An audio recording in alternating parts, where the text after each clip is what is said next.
Gagawa tayo ng avocado sago na pang dessert. So, ito avocado to na may gatas na may asukal na 2 tablespoon. So, ngayon, una natin gagawin, nalagyan natin ng sago. 1 cup of sago lang to. And then, after this, pwede na natin itong ilagay.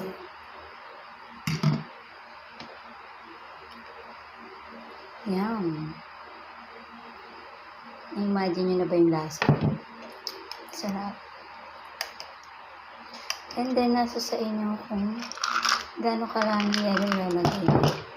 Basta maging malamig lang siya dahil mainit ang ating panahon.